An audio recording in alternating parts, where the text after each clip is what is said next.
You know, when you look at the history of the temple, the story of the Jewish people themselves, the story of human beings generally speaking, you do have to pause and think, well, what was the point?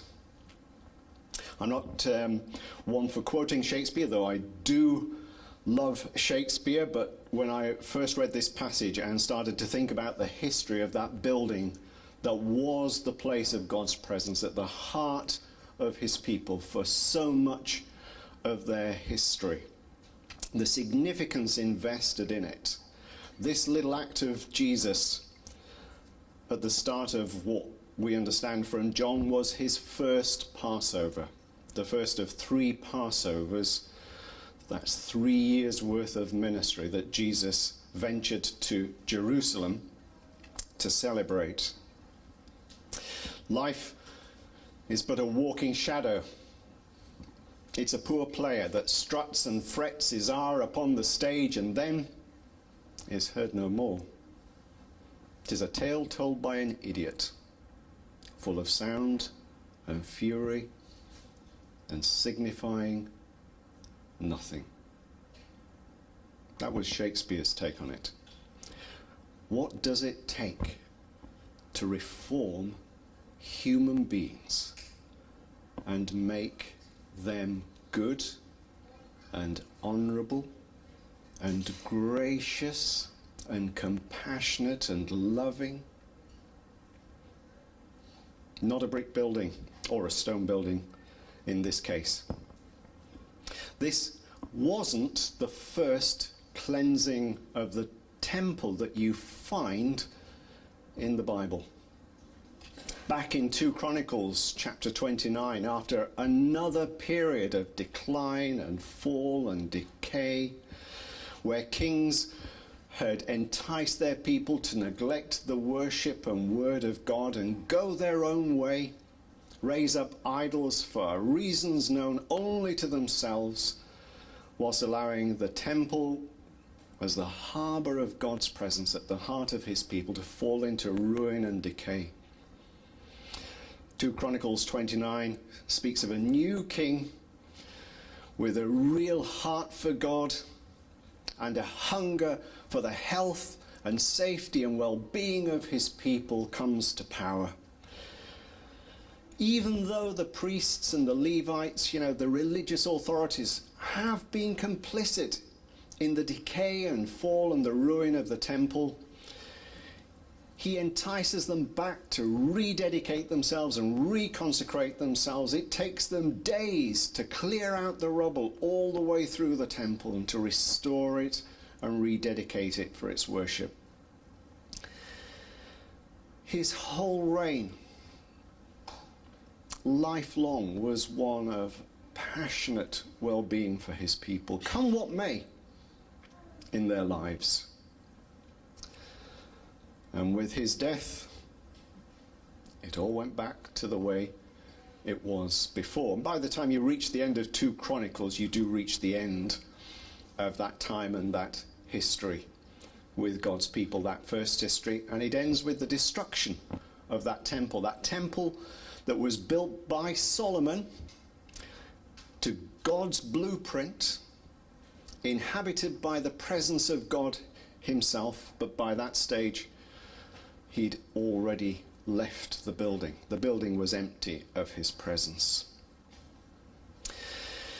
You know from Ezra and Nehemiah, the people of Israel returning from their exile, the building of a new temple. It wasn't actually either Ezra or Nehemiah that were responsible specifically for that initiative. It was a guy called Zerubbabel, one of the ancient hierarchy of Israel, who was the real linchpin in this. It's only called the Second Temple, and that's the one we're talking about here, because Zerubbabel must have died quite early on in the rebuilding of it, because by Ezra chapter 5 he disappears from history and we hear no more of him, and history has forgotten him. But in Haggai, the prophet, who was alongside him in all of this. I know it's a bit of a history lesson, but it's worth going through. Haggai the prophet, who was alongside him and encouraging all of this rebuilding work, describes him with the voice of God as God's signet ring. But this temple wasn't like the original. And if you read Ezra and Nehemiah, some of the older ones who could remember Solomon's temple really felt heartbroken. It was a bit smaller. It didn't have the Ark of the Covenant in it. It didn't have the tablets that were given to Moses. They were lost. It didn't have the beauty. They didn't have the resources. And it's that temple that's at the heart of this cleansing here by Jesus. Herod the Great came to power, and he's the one who created all of these courtyards. 3 courtyards in increasing distance from the front, from the temple presence itself. The first one was for the priests. The second one was for the people. And the third one was for the Gentiles. And that's this one here. Jesus has gone up to Jerusalem. Most of what you hear of his teaching takes place in this courtyard. And at the gateway to the next courtyard precinct is where the temple treasury was. So when you hear the story of the widow's mite, the widow's pennies, that she put in, that was where he saw that happen on the way from one courtyard to another. He found in that place people were buying and selling. Not just anything. It's not like if you go to an Anglican cathedral and you find a little shop with lots of knickknacks in. This was stuff to do with worship. People travelled from huge distances. Thousands of people would gather in Jerusalem to celebrate the Passover. So perhaps at this time it was more noticeable, all this buying and selling and trading was more noticeable than it would have been if the Passover wasn't happening. But it was hugely busy. Oxen, sheep and pigeons for sacrifice. Money changes because coins came from all over the world. And it wasn't that they may or may not have had idols on them. It was the weight of them and how much precious materials they had in them. So each coin that someone brought, wherever they came from, had to be turned into the temple treasury, which had a consistent weight. And then they would be able to buy their sacrifices. But all this is happening in the court of the Gentiles, the one place dedicated in that whole space in Jerusalem surrounding the temple for Gentiles, that's you and me, non-Jews, to gather and pray. That's where the God-fearers, as they were known as back then, would come to pray. But there's no space to pray. It's full of all this trading. Jesus doesn't throw a hissy fit. He thinks about it. He makes a whip of cord. And some commentators, well, quite a lot of them actually from ancient history, have a lot of trouble with the idea of Jesus with a whip in his hand. He said some very harsh things to people. He's a straight talker. But the idea of Jesus with a whip, did he use it on the money lenders and the traders, or did he just use it on the animals? I don't know. We don't know. But a best guess would be that most of these commentators were rather urban dwellers. Because anyone who lives in the countryside or does farming for a living will know that if you scare the animals and they run for it, people soon scatter. Either way, he drove out all that was happening in there. He drove them out and cleared the space for a single event of prayer. It was an act of restoration to its original role. But what did it actually change? Do you imagine that the next day they weren't all back?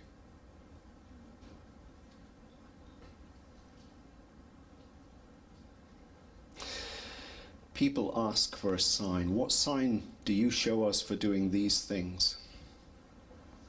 They ask, what they're asking for is his authority to do that. They're asking how he claims the authority to do what he's just done. He tells them, destroy this temple, and in 3 days I will raise it. Now, he's not talking to friends, he's talking to his enemies, people who oppose what he's about. So he talks in riddles. They think in literal terms. This humongous building has been standing for 49 years, and you're going to do it in 3 days? But what he says later and elsewhere is that in a coming time, not a single stone from that building will stand one on top of the other. So, Ellie last week spoke to us of conversion, water into wine, and I had one of the last goblets of Ribena, and I'm not sure it was any better than anybody else had. But water into first-class wine. Life in Christ should be first-class wine and not water. That's the work of God. And then comes cleansing. Then comes cleansing. First, in our walk with Christ, our relationship with God, comes conversion. We turn to him and welcome his presence into our lives. And then comes cleansing. Putting our lives in order. It's an act of discipleship. There's always stuff in our lives that needs resolving and sorting, that doesn't belong there. And being Christian is a lifelong work of cleansing and renewing. It's a purposeful act of ongoing conversion that empties our lives of what doesn't actually belong there. And the thing that I notice in my own life is that stuff gets in there without me even noticing. And it takes quite a while before I actually notice it's there and think that shouldn't be there and needs to go. Attitudes, behaviors. We look at the state of our world and it is a mess, to put it lightly. It's destroying, it's destructive. That 15-year-old girl who was on her way to school this week, not making it to school, should be a thing that never happens. Should be a thing that never happens. And we as Christians, we have a hope for a better world, a renewed world. But if our lives aren't being put in order ourselves, our attitudes and behaviours, where is the space in our life for God to work in us and through us? If we don't make room for him, how can we bring something to our world that is different from what's already there? We say we want people to see Christ in us, but unless we purposefully sort our lives out, our attitudes, our outlooks, our behaviours, then how is it that they would see anything of joy and hope? Once went to see Jeff Lucas at a clergy conference it was, And Jeff Lucas is a really, really funny Christian leader. He's hilarious. And he spoke about Christian joy. And he said, from that old song, joy deep, deep down in our hearts. And he says, sometimes for some Christians, joy is so deep, deep down in our hearts, it would take dynamite to bring it to the surface. But having ownership of what's going on in our lives is really important. It's not glamorous, but if we want to see God at work in our lives and our witness to shine, we can't do it ourselves.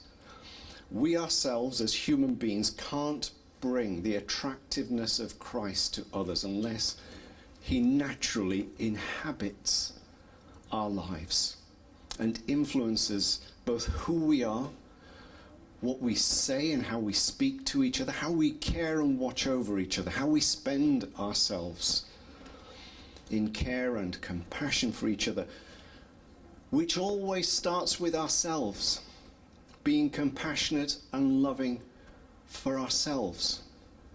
Because I'm no more perfect than anybody else. I'm no less perfect than anybody else. And I get things wrong. I went to IKEA.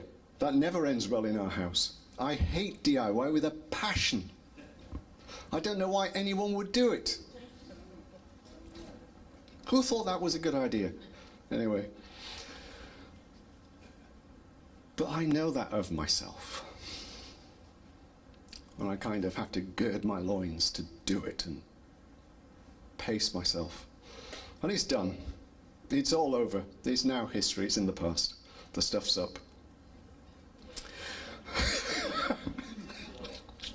Well, the shelves have been up and down a few times. But I'm not perfect, and I know I'm not going to get it right all the time. It would be foolish to imagine. So I, just as anyone else, is in as much need of grace and understanding as actually anyone else.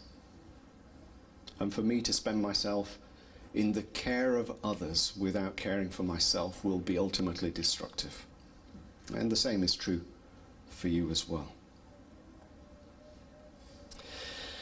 The trouble is, most of us don't live with that quality of intentionality about sorting ourselves out, or purposefulness in our daily lives. We kind of wander through it, don't we? We float through it. Every so often, though, and for us this morning, I think, is probably that time to check in and see that our lives are wholesome, both for ourselves and for others who share our lives. Time to check in that our relationship with God is as he would hope it is, and we would look for in our relationship with him. We want God to dwell in our lives, to pinch the title of our upcoming worship. And by dwelling with us, to lead and guide and to guard us in our journey through this life. Here's the caution.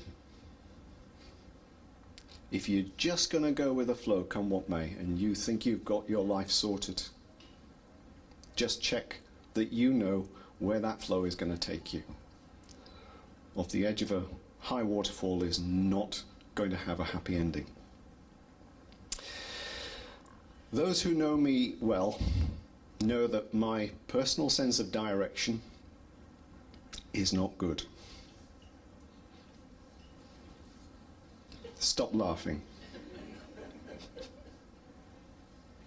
We went out walking yesterday. We were on a high point in the Peak District, pouring rain, and Jess is pointing out different landmarks. And I could see them, and I knew what they were. Why they were there in front of me from where I was, I have no idea. And then she's pointing out other things that I have absolutely no idea. I just nodded. Rich, when I go out with him, he will purposefully take me places that I've no idea. I'm not alone in this. I was once out on the back of the bike with Nev, and we're riding along, a whole gang of us, and it was glorious scenery. I thought, I've got to come back here with Jess, and I tapped Nev on the shoulder and said, where are we? He said, I've no idea. When the kids were young, we used to journey over to West Wales, to Pembrokeshire. Very beachy and very surfy. And the girls, when they were little, used to love getting up when it was still dark, so they could go back to sleep and drive. And I would always do the first bit of the driving through that time, and Jess would have a little snooze. And we got into Wales, and Jess said, I'm going to have a snooze now. She said, stay on this road. Looking back, it seems obvious that she meant the A something or another. But at the time, drifting along as I was, I just took it for the road in front of me. But at one point, the A something or another went that way. And the road I was on went that way. And we're driving along, and there's just me awake. And I'm looking around me and thinking, well, it looks like Wales, but I've got no idea where this is. And we journeyed along and think, nah, this is not right. And finally, our usual destination was McDonald's for a breakfast. Finally, I see a pair of huge golden arches in the distance, and I pulled in. And the thing about Jess is that when her eyes open, her brain goes straight into gear. And as I pulled up in the car park, I could see her looking around and thinking, this isn't right. And I said to her, I've got good news and I've got bad news. She said, what's the good news? I said, I found a McDonald's. She says, what's the bad news? I've no idea where it is. I had no idea where it is. If you just drift along, and to be truthful, I'm happy just drifting along and looking around you. But when it counts, that's not what I do. That's not what I do. We all know that Open Table starts, that's the supper club that we're going to be running for hungry families in this area, starts on the 1st of November. That's a hard date, it's coming up, and as you look around you, there's nothing to see. Next week, there will be. But the point is that unless a lot of hard graft have been invested into drawing down and applying for funding by Pam, and sourcing and identifying and checking in, and all the work that was needed to make sure that what we end up with is fit for purpose and will deliver for us, nothing would happen. It wouldn't just happen. You have to grip and own any project like that. It's not the first time I've done something from a standing start, but it's always hard graft if you're going to see something good happen at the end of it. And there's still a lot of work to put in too. There's still a lot of tweaking to do. We're still not getting the right food from FareShare. We need to create meals. Please pray intentionally about that. The same is true of our lives. If we just let our lives drift through, going to church Sunday by Sunday and doing our own thing, our own way in the week, we'll be churchgoers and not Christians. We will be churchgoers, not Christians. Jesus is in our lives 24 hours a day, giving us rest at night and waking us with energy to serve him in a myriad of different ways and different lives that we touch. We have to be intentional about making space for him. Secondly, Jesus emptied the court of Gentiles to make it a fit place for prayer. But as I've already said, the truth is the next day it will be full of traders again. The animals will have been rounded up, brought back, and trading would be happening again. It's not that it was fundamentally wrong, but it was in the wrong place. It was a necessary service in the wrong place, and it crowded out that place as a place fit for prayer for the Gentiles. They came back because Jesus wasn't there. The space was empty. So naturally, let's use this. It's habit and it's culture. It's what we've always done. How many times have you heard that? Well, we've always done it this way. We've always done it this way. Habit and culture. The basic definition of culture is simply the way we do stuff around here. That's all it is. Well, it's just what happens. Sometimes it can be good and it can be healthy, and sometimes it can be destructive and toxic. So they came back, possibly some gossiping and grumbling about what had happened the day before, but otherwise life would go on and nothing would change. And that's just because it was an empty space and nothing else had filled it to stop it.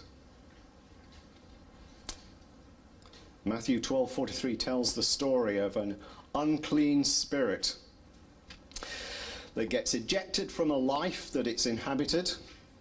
It finds nowhere else to go. So it returns to check out this old haunt. It finds it neat and tidy, all spruced up, but otherwise empty. It thinks this'll do nicely. I'll come home. And I'll invite a few friends to join me. And Jesus says that the state of that life was worse at the end than it was at the beginning. Now, the story of that is the story of the whole of Israel that Jesus is reaching for. But it applies equally to us as individuals. If you kick something out of your life, you have to fill the space with something else. If you're struggling with addictions of any kind, whether it's shopping or gambling or drinking or whatever, even if you just want a new health kick, if you want to ditch something, you've got to fill that space and that time with something so attractive to you that it permanently ejects what was there before. If you clear out your life and empty it of stuff, you have to fill it with the presence of God's Spirit. That was you last week. You have to fill it with the presence of God's Holy Spirit. Nothing else will do. Humanly speaking, we don't have the strength, we don't have the inner strength to run our life so well.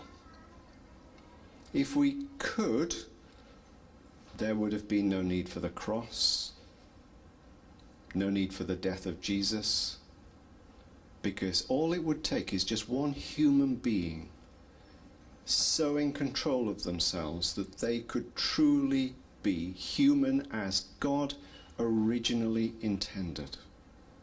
And if one can do it, all can do it.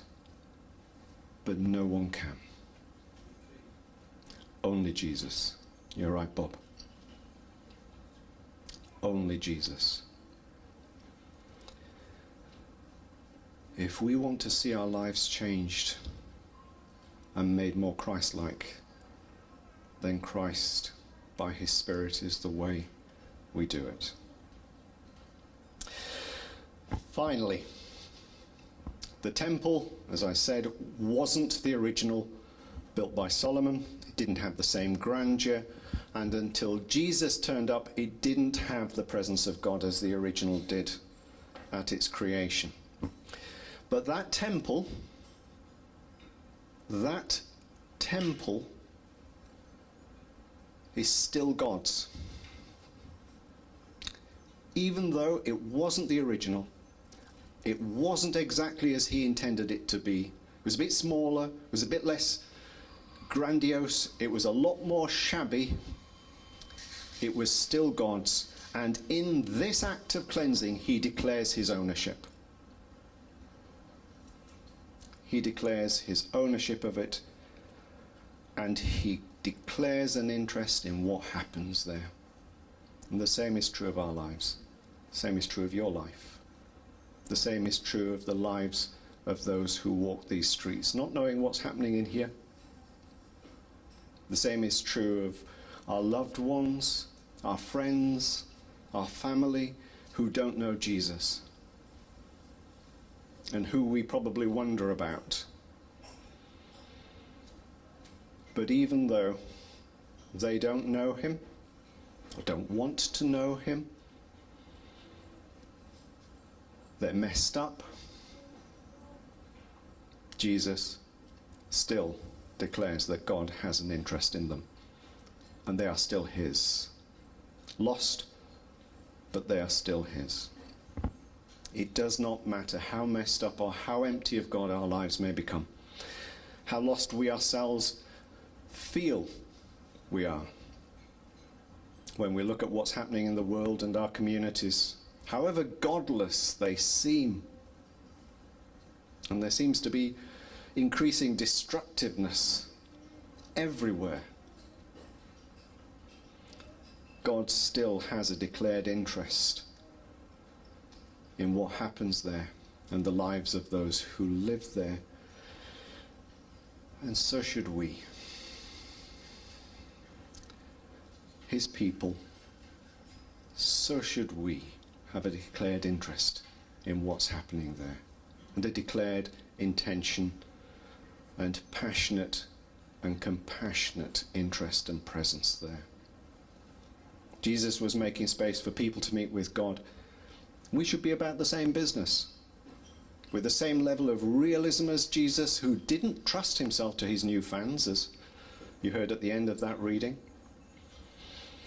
What they were hoping for in their Messiah, Jesus was never going to fulfill. Did they ever get their kind of Messiah?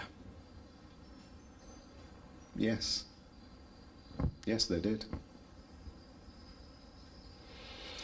They got the kind of leader they wanted in the year 70, which saw the fulfillment of Jesus' prophecy for that temple's final destruction. Its useful days were all gone. Jesus himself was alive, raised from the dead after 3 days. And that old stone-built place had no longer any purpose or future. The precious metals from all the articles that were in there melted in the fire that raged, and it seeped into the joints between the stonework. And it was the soldiers hunting for it that gave the final outcome of not one stone being left upon the other as they crowbarred them apart to loot those precious metals.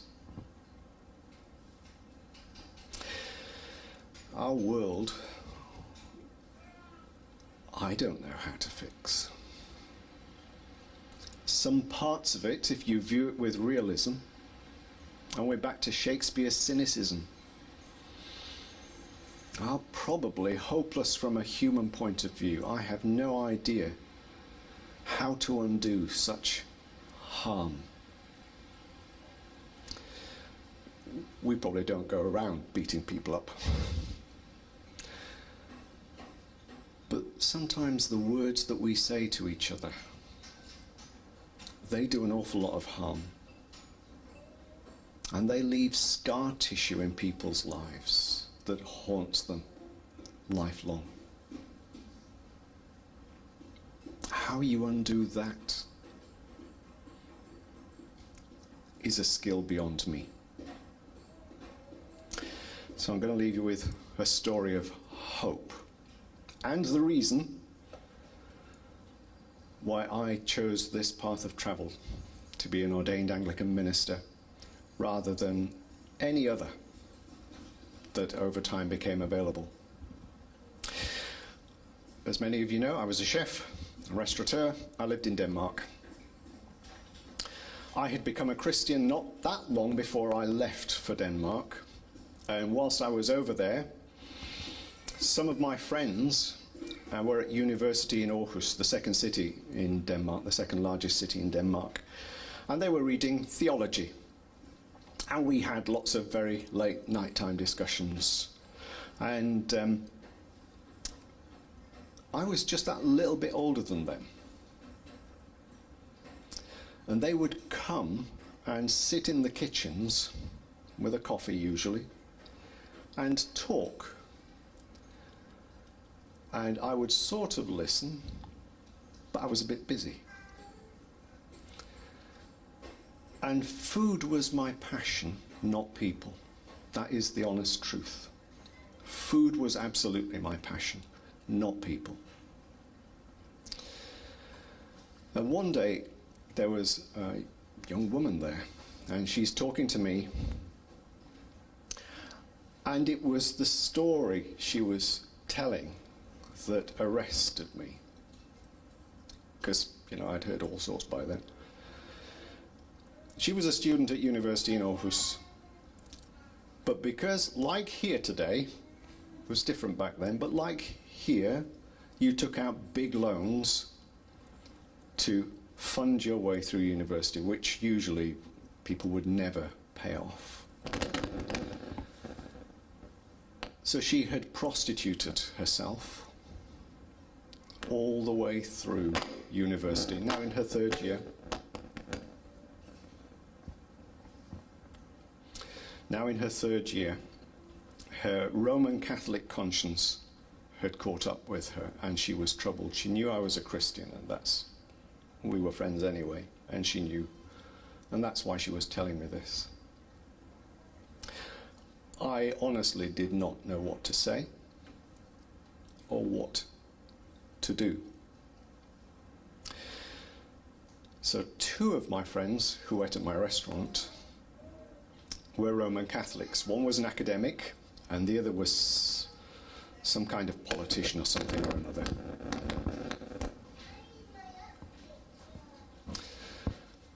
And I spoke to them, and one of them said to me, would it help if she confesses? I said, I don't know what that is, but we'll see. So, the only reason I was in the room and saw this was because she wanted me there, because she knew me well and she didn't know him. We sat down together at the back of his little chapel, and he simply spoke to her as I speak and have spoken to many people over the years. Then all three of us went forward to the little altar rail, and we all knelt together, and the three of us together said the general confession. Simple as that. Then he got up and went round the other side.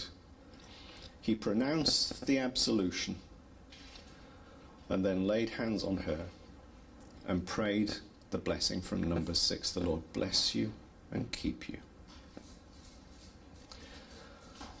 And of course, no one is really a new person. They're still the old person. But she was comprehensively transformed and utterly free. She had peace, and she never looked back. And I thought to myself, there is not a talking therapy in the world that could do that in someone's lives.